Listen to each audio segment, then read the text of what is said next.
Hello, ACLU100. Happy Saturday, everyone.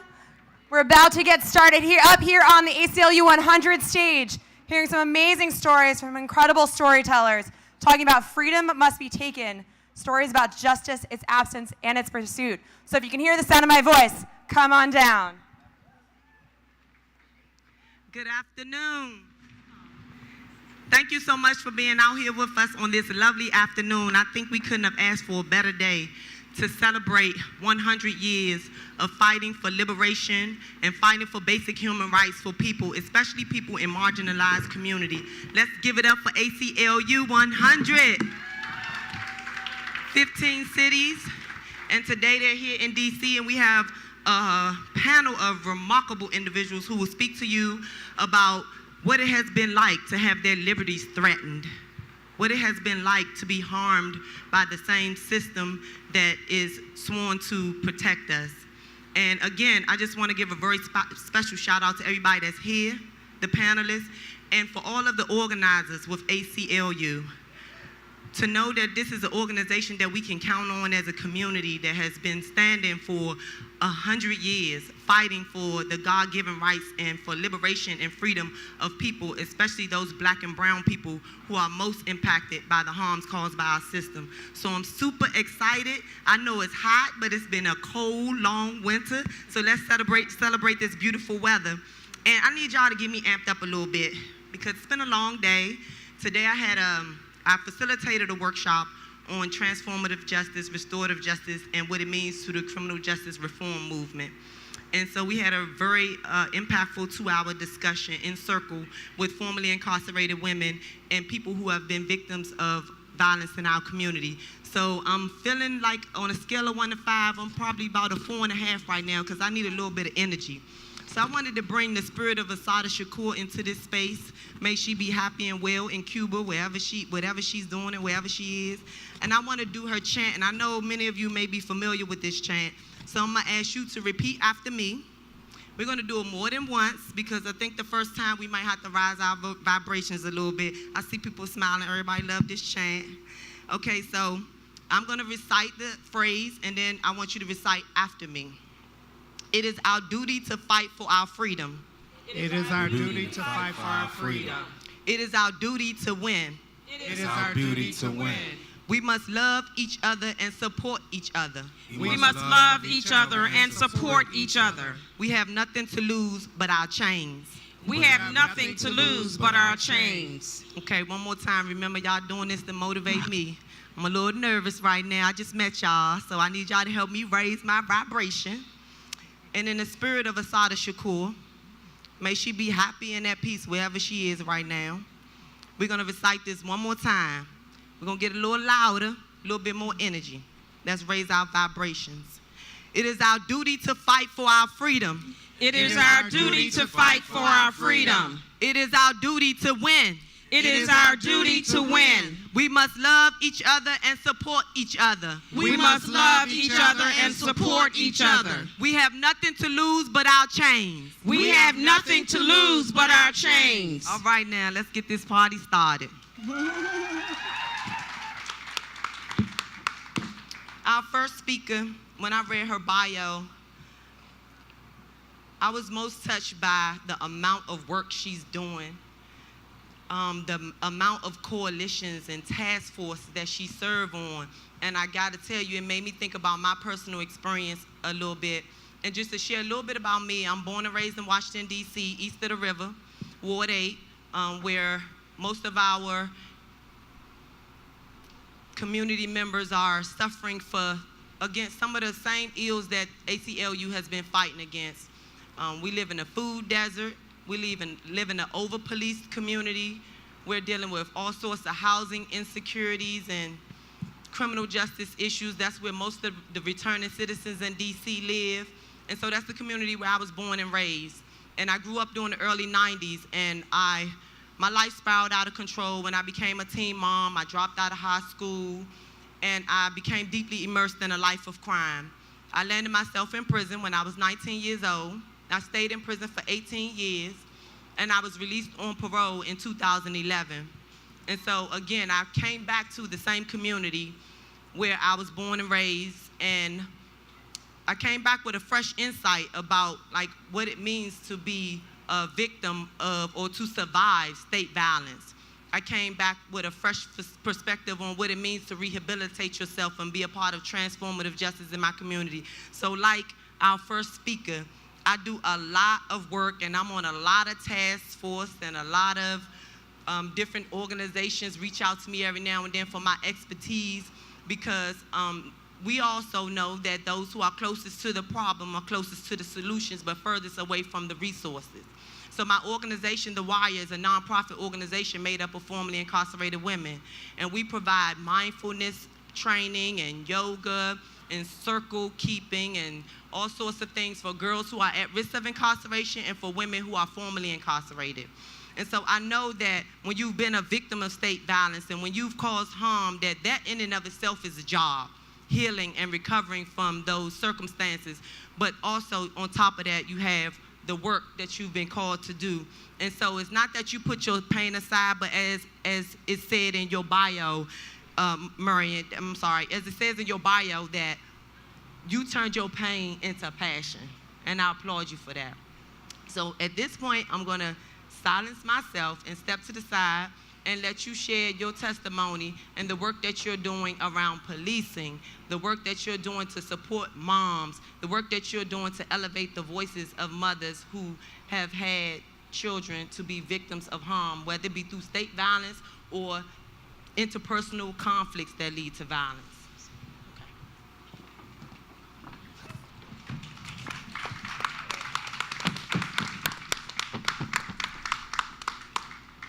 Good afternoon. Thank you, everyone, for being here.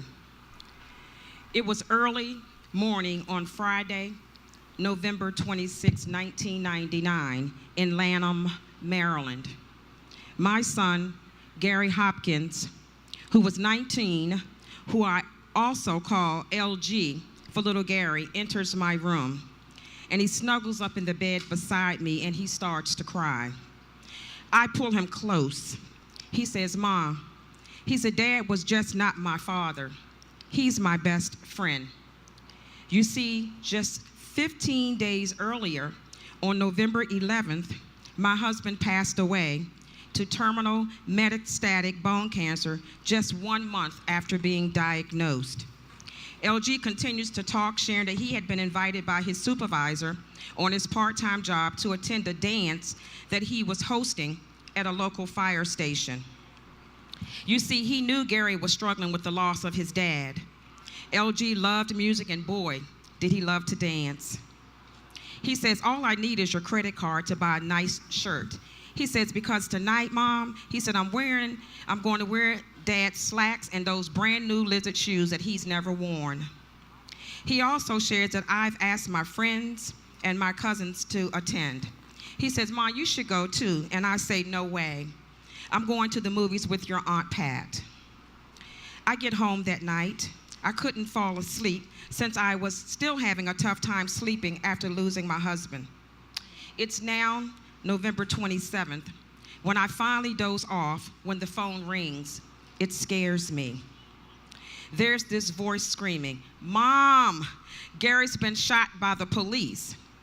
I'm hoping this is a dream, but of course it's not. It's Gary's girlfriend. She says, "Come to the Lanham fire station." It's only a few minutes away from our home, yet that drive seemed like many, many hours. I'm telling myself, he's okay. He's got to be okay. I get to the scene. Police cars are everywhere. There's yellow tape blocking me from getting through. I say to myself, this doesn't look good. I'm now freaking out, trembling, but still thinking, he's okay. He's got to be okay. A police officer comes to my car and I tell him that I have heard that my son has been shot. He responds in a very nasty tone, "Well, you can't come through the tape. He's already been taken to the hospital." The hospital is directly across the street from the fire station. So I get out of my car because I'm going to make a run for it, leaving my car there when he yells, "Ma'am, you can't leave your car here." I make a U-turn and I head in the opposite direction to take an alternate route. I arrived to the emergency room telling everyone that I came in contact with, I am the mother of Gary Hopkins. Is he okay? Where is he? I'm praying to God and to my deceased husband saying, please don't take my baby. Don't take my baby. I'm sorry. I'm approached by a man in plain clothes who I later learned was a detective with the Internal Affairs Division. You see, they are responsible for investigating their own officers to determine if there was any wrongdoing. This became one of my many concerns with the judicial process. I say to him, I said, I want to see my son. And they say, I'm sorry, ma'am, he's gone and you can't see him. His entire body is now evidence. I began crying, screaming, no, please let me see him. The detective finally says, okay, but you can't touch him. There are now 2 detectives in the room. I can't believe I can only see my son from approximately 10 feet away. All I want to do is hold him, kiss him, and tell him, Mommy is right here. My life was forever changed. I'm thinking, how could this be? We raised him right. He knew to respect adults and authority, and he always did. He was raised in a 2-parent household, lived in a middle-class community. He was a full-time college student, and he never got into any trouble. And Gary was loved by everyone. I was so naive. You see, I now realize that none of these factors matter when encountering law enforcement when you are black or brown in America. I later learned that there had been a verbal altercation between one of Gary's friends and another young man at the dance over a girl. Gary, always being a leader and a peacemaker, took charge and got everyone into their respective cars. Gary was in the lead vehicle. He was sitting on the window ledge to ensure that everyone remained in their respective cars. When Officer Devin White, I'm calling him out, he drives up in his patrol car, blocking them from exiting. He already has his gun drawn. He comes up to Gary, who is still sitting on that window ledge. He comes up to Gary, he puts that cold gun to Gary's temple. Witnesses say Gary is moving his head about. He pulls him off the car by the collar of his shirt. Gary stumbles because there's a curb right there where they were parked. So Gary stumbles backwards. When the second officer, Officer Brian Catlett, who was moonlighting at the dance that night, fires one fatal gunshot wound to Gary's chest, killing him. One of Gary's friends was there that day. She jumped out of the car that she was in. She runs up to Gary, and she wants to render aid. She applies pressure to Gary's chest to stop the bleeding, thinking that she could save Gary's life. When an officer pulled Gary from her arms, drags his body to the side of the road as if he was roadkill. We hear stories today. We know that animals that are hurt get better treatment.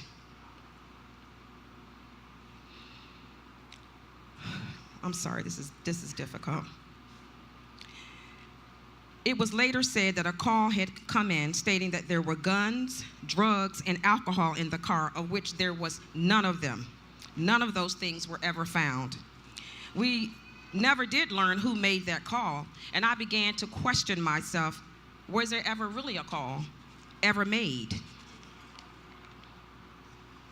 I also later learned that Officer Brian Catlett and Devin White were partners, and Gary witnessed them using excessive force on a neighborhood friend and was scheduled to testify against them. I'm clueless about what to do, where to go, or how the judicial system works, but I'm going to trust that justice will be served. Boy, was I wrong. Then State's Attorney Jack Johnson assured me that he would do his part to get justice for Gary.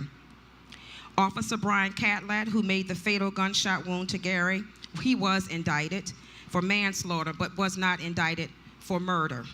I question that. No charges for Officer Devin White, who precipitated the incident and who was under investigation for multiple incidents of using excessive force. I didn't understand that either.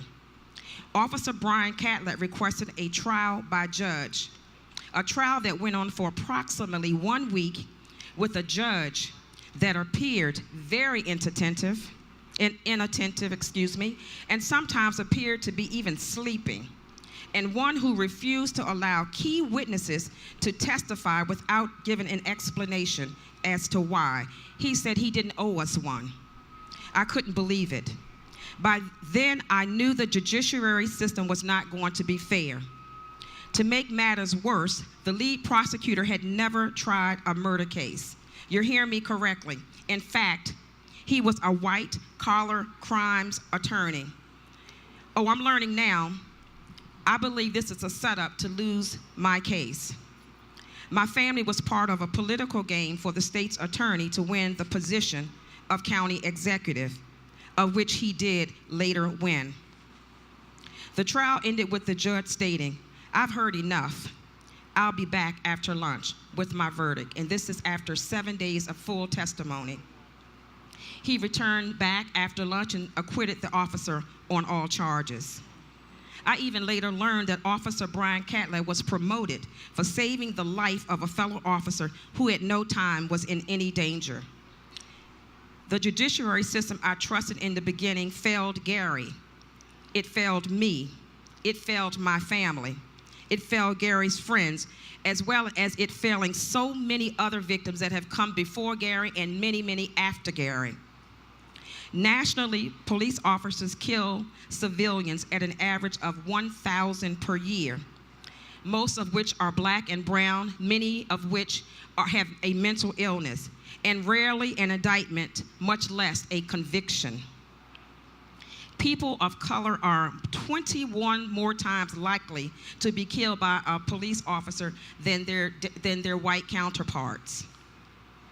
Resonate on that. 21 more times more likely to be killed by a police than their white counterparts. Every 23 hours or less, a person of color is murdered by the police, many of which are unarmed.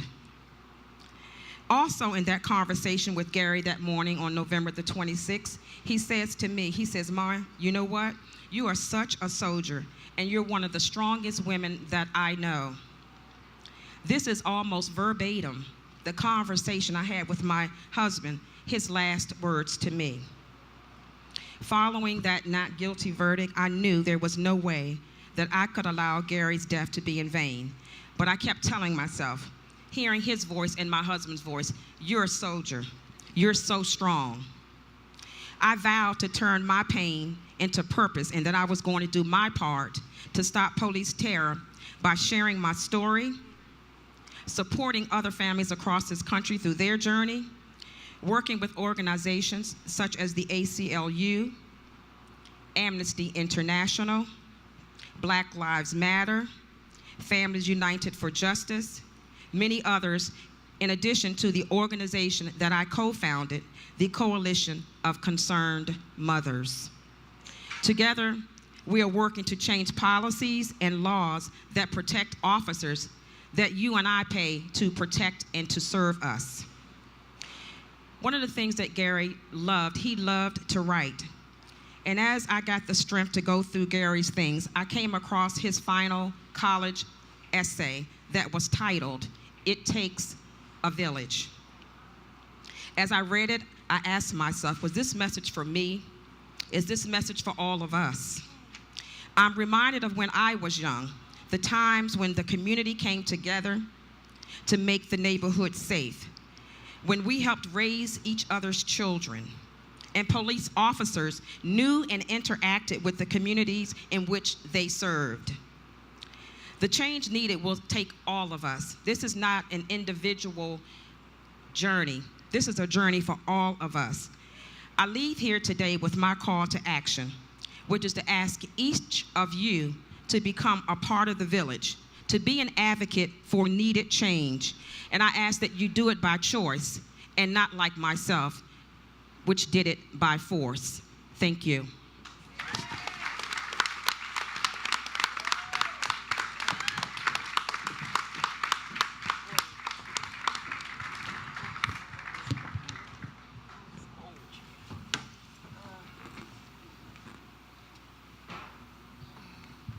Thank you so much, Ms. Marion, for all the work you do and for sharing your testimony today.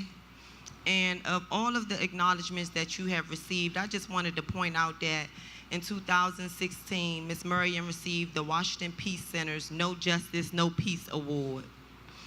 And I want to give her one more hand and mirror her son's and her husband's sentiments when they say that you are a very strong woman. And I'm just so grateful to be in your presence. You a soldier, as they said. And in the words of that quote that we just recited, it's our duty to fight, and it is our duty to win. We must love and support each other. We have nothing to lose but our chains. Whew. I want everybody to take a deep breath. In your nose, out your mouth. Take a deep breath. We was talking earlier about all the work that so many of us do, and I would be remiss if I didn't remind us about the importance of mindfulness and self-care and being trauma-informed and listening to your body. And so I just really want us to just take a moment to just process what we just heard and just breathe.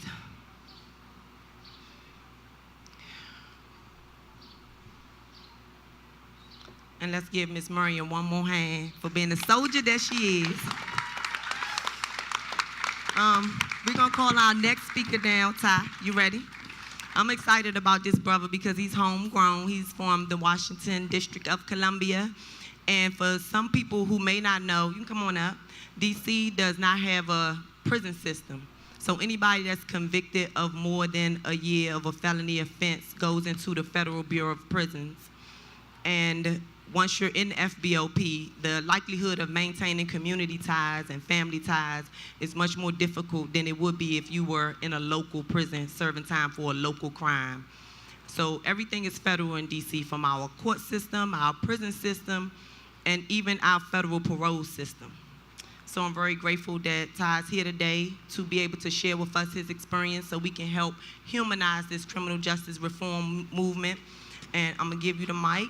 And I just want to thank you so much for hitting the ground running and coming out here and being so willing to be vulnerable and doing the work. We sit on the new jail task force together, and he might talk about that a little bit, but I think it's important that the people who have been directly impacted by these systems be sitting at the table as we think about what these new systems look like. And in conjunction with the ACLU, let's try to dare and imagine a world without cages. A world without police brutality, a world when we actually know how to deal with harm using restorative justice indigenous practices and sitting in circle with one another and talking about our differences and getting to the bottom of things and working it out. So thank you, Ty, for being here. Thank you. The mic is yours. And thank y'all for coming out. Definitely. Once again, my name is Tyrone Hall, and I just came home 5 months ago from a federal penitentiary. I work for the National Reentry Network for Returning Citizens. I also mentor at Open City Advocates. I'm also on the District Task Force Board. Hey, excuse me, you get that phone?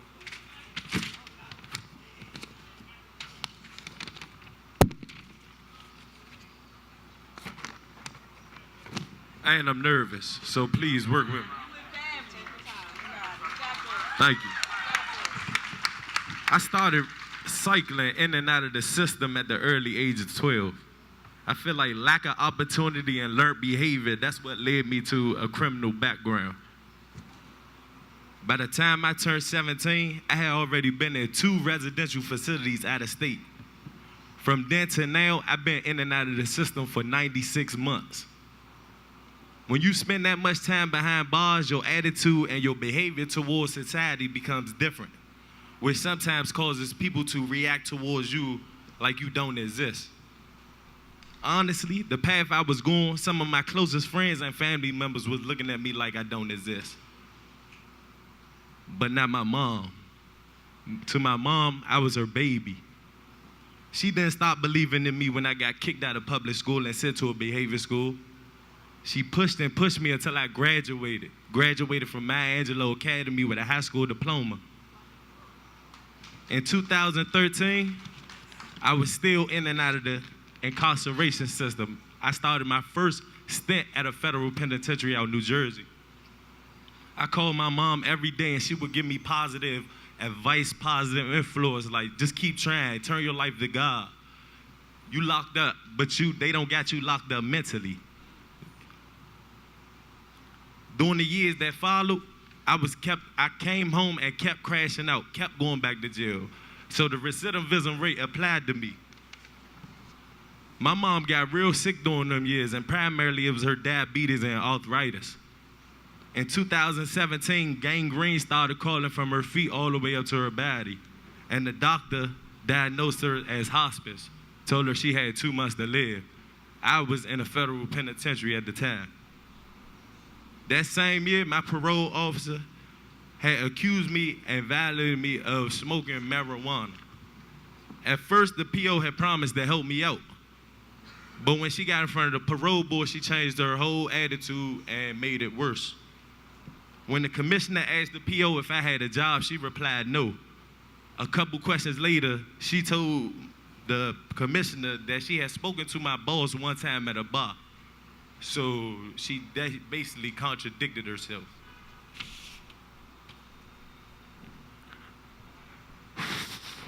Like I said, I'm nervous, so please work with me.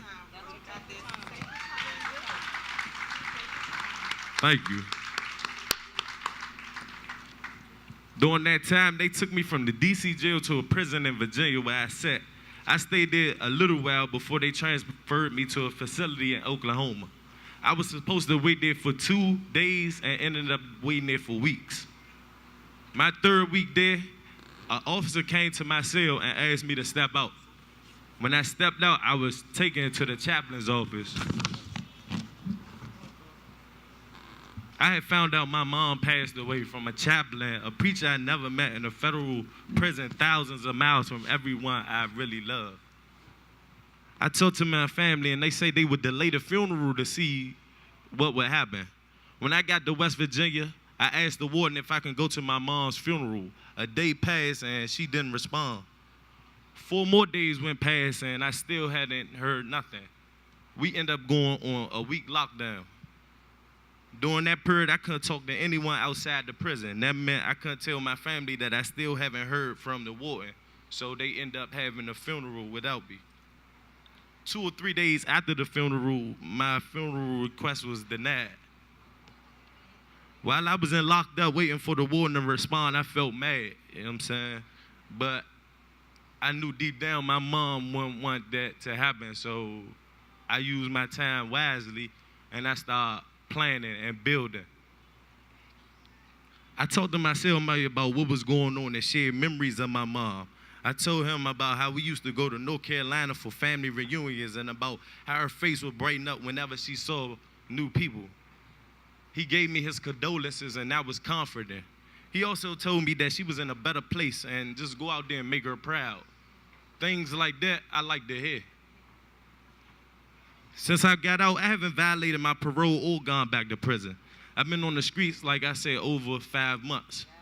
For me, that's a long time because the longest I've done it is 6 months. I'm almost there.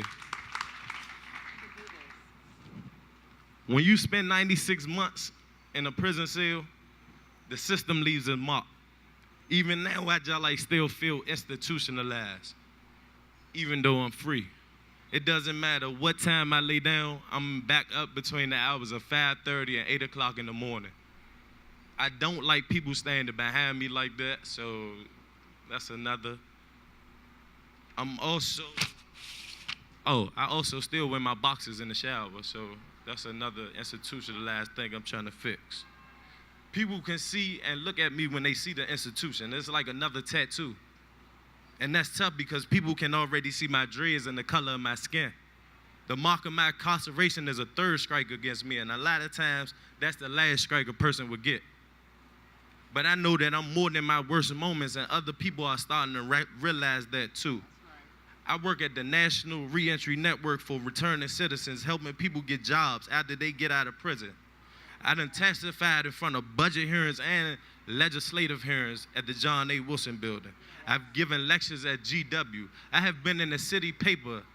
You can go and get your latest copy. I mentor kids who are at risk of entering the system themselves.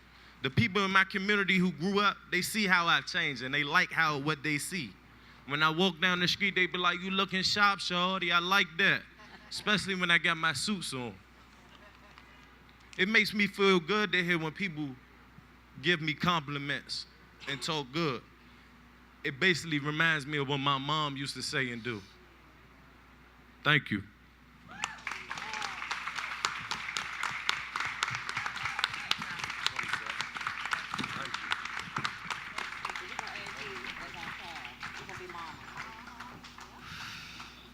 Thank you again for sharing, for your vulnerability and your strength. And I just want to say that I guess I would consider Ty a millennial, 27 years old. So I think he is what the ACLU is speaking of when they say the future we dare to create. So let's give him another hand. Shout out again to the ACLU for fighting for 100 years to bring freedom to people like Ty and to moms like Miss Marion. We're so grateful to y'all for all the work y'all do. Our next speaker, Miss Beverly Smith. Miss Beverly Smith. I'm not gonna read her whole bio because again, she is active and as busy as Miss Marion and myself. But I do wanna read this portion that speaks about her work as an organizer of the Coalition of Concerned Mothers, a group of mothers who support one another who are impacted by the traumatic loss of their loved one to police brutality, intra-community violence, protests, and rally against state-sanctioned murders for safer gun laws, engages in community activities, and involved in legislation on Capitol Hill to enforce police accountability laws and gun safety. We appreciate you so much for all your work, and we love you. And please don't stop, because we need you. Your voice is so important. In honor of Ida B. Wells, and in honor of Harriet Tubman and all the other sisters that had to fight for our freedom, we thank you. And we love you. The mic is yours.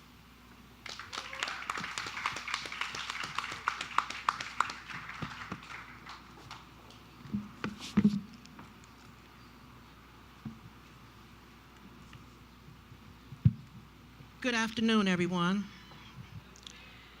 On Friday, November the 30th, 2015, was the last time I saw my 27-year-old son, Alonzo Fier Smith, also known as Zoe, alive.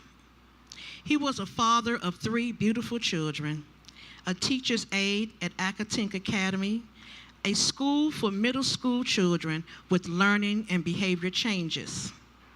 He was also a published author of a book of poems entitled Lost Soul, a portrait model. Yes, he was a very handsome young man, and he knew it. Prior to Alonzo being killed, he was in the process of returning back to college to obtain his bachelor's degree in social work. He had already obtained his associate degree. On November the 30th, 2015, Alonzo returned home around 6 a.m. that morning after spending the night out at a friend's home. He showered, got himself together to go to a job that he loved and was dubbed a master of his trade by fellow staff. Later that evening, I messaged him to find out if he was coming home that night. He responded no. He was spending the night out with his friends. He shared with me that he was so excited about the following Monday. He told me he had 3 part-time jobs interviews scheduled and 4 modeling gigs. Sunday came around and I have not heard from him. He usually calls me and let me know what time he will be home or if he's coming home. I tried calling him several times throughout the day, no answer, just voicemail. I thought to myself, that was unusual. My son is a selfie junkie. So I took to his social media page to see if he posted any selfies over the weekend. To my surprise, there were no selfies posted on his Facebook page. Monday came. He has not contacted me yet. I called, I texted, I checked his social media page, and nothing. It was around 7 p.m. Tuesday evening, November the 3rd. I became very concerned, worried, and scared that something bad has happened. I had a very bad feeling in my spirit. I continued to try and contact him. The doorbell rang. It was 2 internal affairs investigators at my door. I let them into my home. Before they said anything, I asked them, "What happened to my son?" They both looked at each other astonished and showed me a picture and asked, "Is this your son?" I responded, "Yes." They said, "Ms. Smith, your son was in a confrontation with 2 special police officers and he passed." I said, "He what?" They responded, "He passed." I asked, "Was he shot?" They responded, "No, Ms. Smith." I asked, "Was he stabbed?" They responded, "No, Ms. Smith. He was in a confrontation with 2 special police officers and he passed. But we had nothing to do with it, Ms. Smith. It wasn't us." At that moment, I was in disbelief. I was desperately hoping that I was dreaming. I told them hysterically, "Please tell me I'm dreaming. I must be dreaming. This cannot be true." It was Tuesday, November the 3rd, when the authorities notified me that my only beloved son died on Sunday, November the 1st, around 4 a.m. in the morning. It took them over 48 hours to notify me. The reason they gave me was that they couldn't find me, although I lived less than 5 minutes away from the tragic incident. The next day, my son's death hit the airways with Mayor Bowser making a public statement to the general public saying that my son's murder was justified. How could there be with no investigation? Me, my family, friends, the community, and community activists was in an uproar over the statement of being justified. The mayor recanted her statement the following day and said that she made a mistake and an investigation will be conducted. You just don't make mistakes like that. I knew at that moment that a cover-up was in pursuit, and it will be an uphill battle without systemic racial judiciary system to learn the truth and get justice for my son. I was not allowed to view my son's body until 10 days later, after an autopsy was conducted that concluded the manner of death was homicide with 2 causes. One was cocaine toxicity and the other compression of the torso, followed by a YouTube video released by the mayor's office. The body cam shows one of the local police officers arriving on the scene, looking upon one of the special police officers with his knee pressed into my son's back with his total body weight. It also shows MPD trying to resuscitate him, although performed incorrectly, after a period of time realizing my son was not breathing. Autopsy revealed he had hemorrhages to the C2 area of his neck and in 2 areas of his back. His face was swollen with bruises and contusions all over his body. Witnesses in the apartment complex where he was killed seen him running and heard him screaming, "Help, help, they are trying to kill me." A false narrative was given that my son's heart stopped because of the cocaine, instead of the truth that he was chokehold and the compression of his torso cut off his oxygen and caused his sudden death. My son was not armed with any weapons, nor did he commit any crime on that fatal morning. Later, the case went to the grand jury, where it remained for 10 long months, with final ruling of no indictment. I was devastated, became more depressed and very angry. I was told by the assistant prosecuting attorney, Gene Sexton, that they did a thorough, comprehensive investigation. I questioned that. How could there be an unbiased, thorough, comprehensive investigation conducted when you have the police investigating the police and the grand jury called the ex parte proceeding, which is secret? The public does not know who's on the grand jury. What evidence or lack thereof was presented to the grand jury for them to rule a non-indictment? A New York judge named Sol Wachler said in 1985, if a district attorney, in my case, an assistant prosecuting attorney wanted to, a grand jury would indict a ham sandwich. Meaning, the district attorney or prosecuting attorney has full control over the grand jury. I and so many other victim families across the country has suffered, receiving no justice for the state-sanctioned murders of our loved ones by law enforcement, all due to our systemic racial judicial system that is biased towards law enforcement and does not hold them accountable for their actions. Today, I still grieve over the death of my son, some days as if it just happened, while struggling to live in this new norm day by day. My son's death compelled me to become an activist against police brutality and terror, receiving a vast number of support and in solidarity with DMV activists and organizations such as Pan-African Community Action, in which I am one of the founding members, Coalition of Concerned Mothers, in which I am an organizer, Black Lives Matters DMV, Stop Police Terror Project, Answer Coalition, Surge DC, and so many others. In solidarity, we expose the corruption in our systemic racial judiciary system by organizing and mobilizing in the struggle to change laws, to make law enforcement accountable by conviction with jail time for unjustified murders. In so doing, changing the deadly, disproportionate trajectory of Black and brown lives encounters with law enforcement.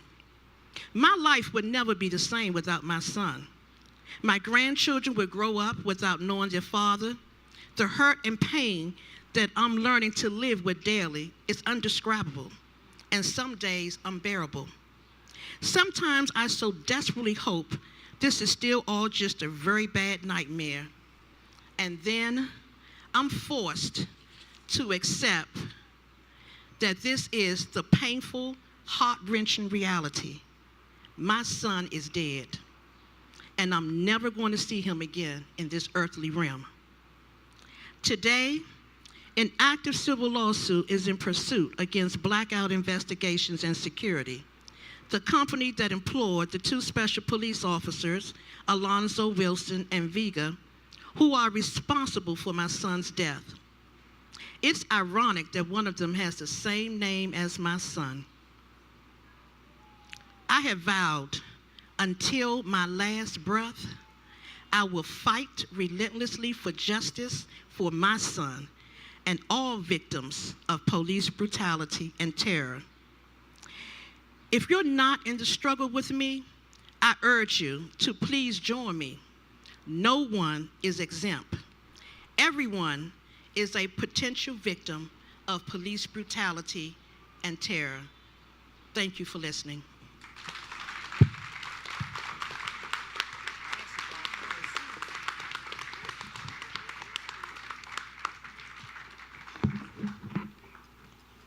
Can I just say that being Black is a roller coaster ride?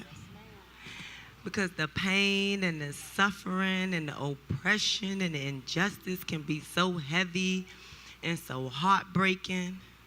And the resilience and the beauty and the strength can be so uplifting all at the same time.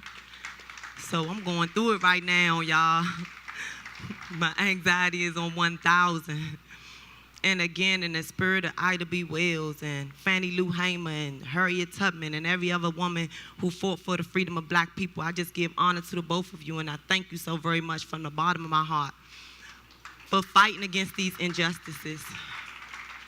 And I think it's safe to say, none of us can say we know what y'all going through, but I can say that we feel y'all pain because we love y'all, because y'all fighting for us.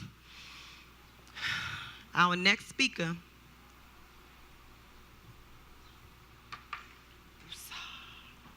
is Miss Tamika Spellman.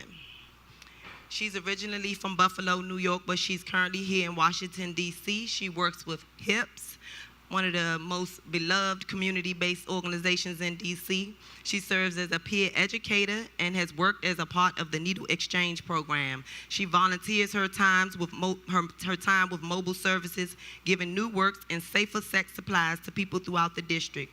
She knows firsthand what the war on drugs has done to the community, and she is dedicated to helping others work to create positive policies and laws to help those involved in sex work and drug use. She has testified on behalf of HIPS at the DC Council and spoken on several harm reduction panels. She is very active in both the SWAC and the DC-led coalition. HIPS is extremely honored to have Tamika as a part of their policy and advocacy team.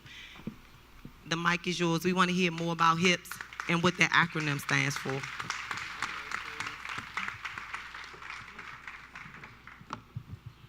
Good afternoon, everyone. My name is Tamika Spellman, the Advocacy Associate with HIPS in Washington, D.C. I am also a member of the Sex Worker Advocacy Coalition in D.C., the Urban Survivor Union, the Sex Worker Organizing Project, the Sex Worker Giving Circle, as well as a board member of the Church of Safe Injection in Bangor, Maine. As a transgender woman of color who has survived the war on drugs and the continuing prohibition of sex work, I feel it's a must I speak about my experiences.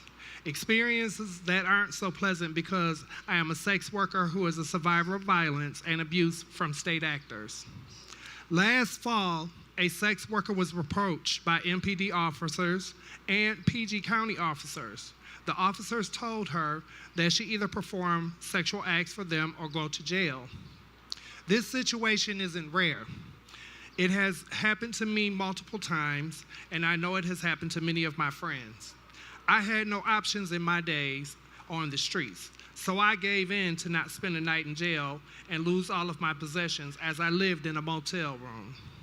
The difference between my story and many other stories like this and that of the woman last fall, she risked her safety, bravely recording the officers as they made their offer. She refused, so she went to jail. Her story is all of our story. A 2008 report found that 1 in 5 sex workers in DC reported being approached by officers for sexual favors, or as I used to call it, performing community service. Now let's talk about those taxpayer dollar wasting sting operations that are nothing more than entrapment of victims of victimless crimes. Yes, I said it, entrapment. Police are legally able to lie, and still the judicial system support those lies in order to convict you. Telling me you want service A and that you have X amount of dollars is entrapment if I've asked you if you're a law enforcement officer or affiliated with any policing agencies. I had 2 arrests in 2014 by these sting operations, and these type of operations continue today, costing hundreds of thousands of dollars. This is what sex worker policing in 2019 looks like. I must also highlight the magnitude of crimes committed against us, like rapes, robberies, assaults with deadly weapons, and point out the fact that the most severe crimes making it to the light, like those who have been murdered, shot, or beaten within an inch of their life. With us being so fearful of the police, we wait to report crimes against us or seek help once we reach a safe place. In June of 2017, a client of HIPS waited hours to seek help after being shot on the strip, only feeling safe enough to call for help when she reached our offices. She fell out in front of me in the office, and I acted immediately to get her some help, all the while fighting back my own emotions, thinking back to myself being shot some 25 years ago on this trip. And I still wonder why I've had zero police contact after reporting that crime committed against me. As I sat there telling the officers what the vehicle looked like, a call came in with a matching description of the vehicle. Did they catch them? I have no clue. Nothing further was shared with me about this attack. That scared me for many years, as I've always wondered, were they still free and would they come back to finish me off? I became so overwhelmed at a vigil just last month for a friend who was murdered at the border of DC and PG County. Another flood of emotions bringing back the past to my today. While the murders of transgender women have slowed, the violence we still face is flourishing. And police know. They just don't care. They aren't in the business of protection. They enforce laws only after the fact, at their discretion, and target the victims instead of the bad actors who police know don't care and likely won't do a damn thing. So exactly who are the police protecting? Whose interests are they serving if residents have complained for decades about abuses and lack of policing around sex worker safety? If I ain't safe, you ain't safe. Because of my life experiences, I am working with the Sex Worker Advocacy Coalition, a group of over 20 organizations and individuals working to decriminalize sex work in Washington, D.C. My number one reason for participating in this is because I deserve the same level of protection and justice as any other resident in D.C. Criminalization of sex work. Thank you. Criminalization of sex work hasn't made us safer. It puts people in harm's way and increases surveillance, harassment, and abuse of already over-criminalized communities. We need to decriminalize sex work in DC, and we need to study and implement more and easily accessible supportive services. Supportive services that right now sex workers often can't or don't seek due to fear of criminalization and stigma. Decriminalization would free the police from arresting us so they can address more pressing crimes like murders and robberies, including those crimes committed against sex workers. Decriminalizing sex work in the District of Columbia would be writing laws that shouldn't exist in the first place. Laws that cause harm have no place in modern society. We also need to have a larger discussion about the egregious things the law enforcement and the criminal legal system have done to our communities within DC. We need to talk big picture, like decriminalizing the use of drugs, instituting police reform with national standards and codes of conduct, overhauling the criminal justice system from the local level all the way to the federal level, and putting preventative measures in place to stop unjust laws like soliciting from coming into existence. We need to look at what safety could look like without police and policing. Policing has gotten way out of control with too many excuses and not enough accountability for those policed. It is up to us to force the change that makes DC safer without the current state of policing. We're working hard on these policing issues locally and nationally as we stand together to demand safer, healthy, self-determined communities. Stand with us and help us work towards a future with less policing and greater safety. Thank you.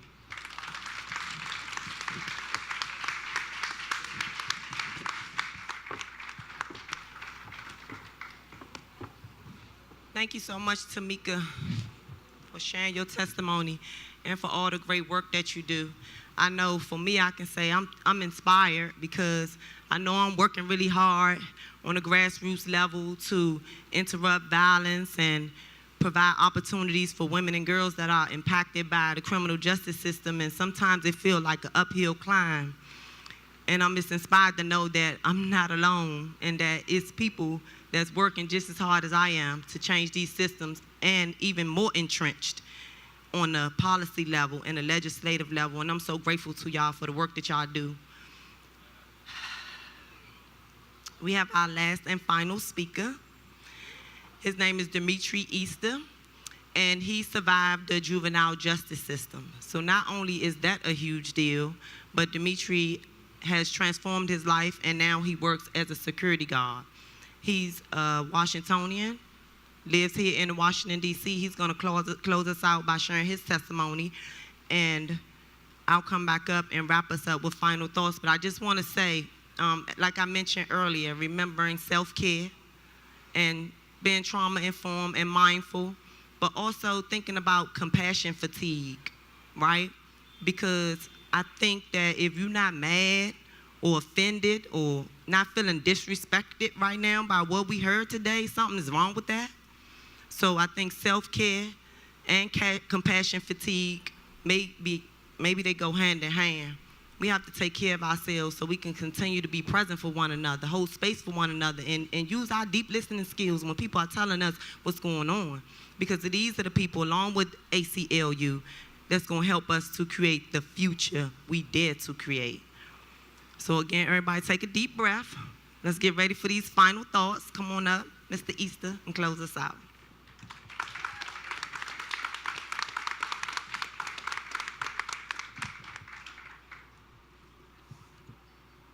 Good afternoon, brothers and sisters. My name is Dimitri Easter, and this is my testimony. That's good. They call me a delinquent, a menace, a danger to society. Those were the titles I received when I was put under the care of the Department of Youth and Rehabilitation Services, a system I entered when I was 14 and moved in and out of until I was 21. But before I was put under the Department of Care, I was a kid. I grew up with my mom and dad in Washington, D.C., and did the things that kids do. But it wasn't all fun and games. When I was 14, I found my father dead with a needle in his arm. He was a heroin addict, a crack cocaine addict, and died from an overdose.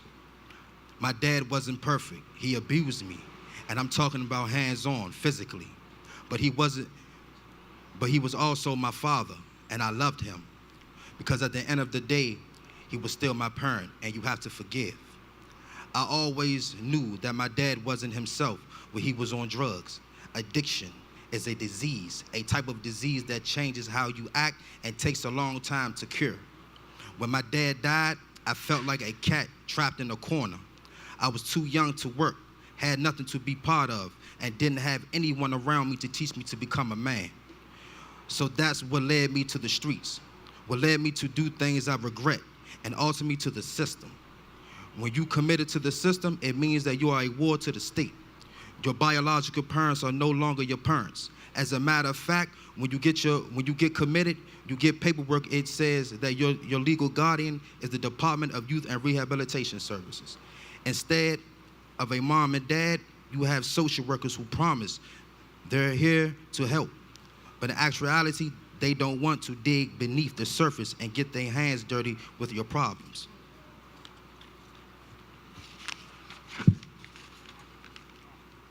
And the kids in the system, man, they have problems. I met kids in the group homes who had abusive parents, who used to come home from school and couldn't get a meal before they went to bed. Kids who had to wear the same outfit for days. A lot of the kids in the group homes, their parents were addicted to drugs. Nowadays, elites and politicians always talk about showing compassion to drug users. They say that people on opioids aren't criminals, that they are survivors of a public health crisis. Well, the black and brown kid who live in the group homes around the country, we survivors of that crisis too. But no one talks about mercy for us. I ended up in every group home in D.C., even Oak Hill, and I'm talking about the real Oak Hill before it was New Beginnings. In some homes, the staff hit me. In other homes, I had to share showers with other boys. In one home, a social worker wouldn't give me a weekend pass, which I needed to go home on Saturdays and Sundays. That was especially cruel because at the time, I had a baby daughter. And without the pass, the staff wouldn't let me leave and visit her. In addition to all these abuses, the group home kept me from accessing education. I have special learning needs. Under the law, DC had an obligation to make sure that I attended a school that could accommodate those needs and give me appropriate services. But the city didn't do that. Instead, I was sent to a GED program that didn't provide any special education services. Going to school there was humiliating. The students were at a higher level than me, and I didn't have anyone to give me extra help on what we were studying. So when the teacher would ask a math question, I would have no idea to answer it and no way to learn how to answer it in the future. I felt like I wasn't smart enough to do the work.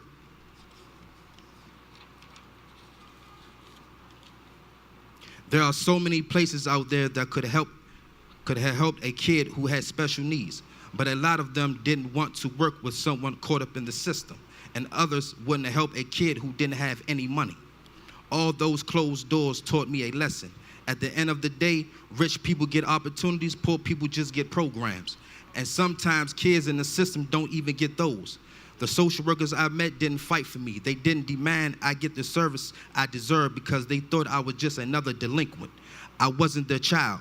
I wasn't their loved one. They weren't going to make sure that I got a chance. But I was lucky because other people did. Their names were Claire Blumison and Sarah Comia. They weren't just my lawyers, they were my advocates. Miss Claire was going through my file and noticed that something was wrong.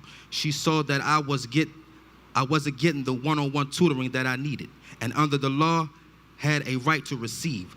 So she and Sarah decided to sue the school system, and from there, we clicked. Thank you. And from there, we clicked. It was on like popcorn. We fought the case for almost 4 years, and I won. The school district compensated me with money that I have used to start pursuing my GED, money that I can use to go to college. Today, I'm working on the GED. I'm also working as a security guard. I'm married. I'm a married man, and my wife is having a baby boy on the way. But thank you. But just because I escaped the system doesn't mean that I forgot about it. I am an African-American Sunni Muslim activist. I give lectures at George Washington University and teach law students about what it's like to grow up in group homes.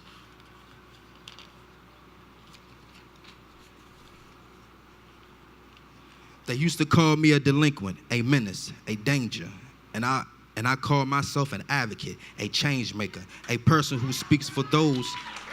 Thank you.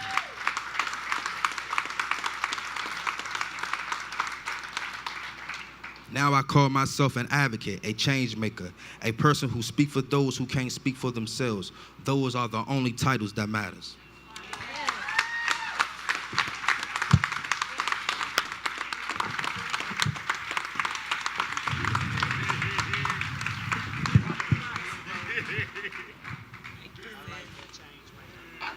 Thank you so much, Mr. Easter, for sharing your testimony, for your vulnerability and your strength.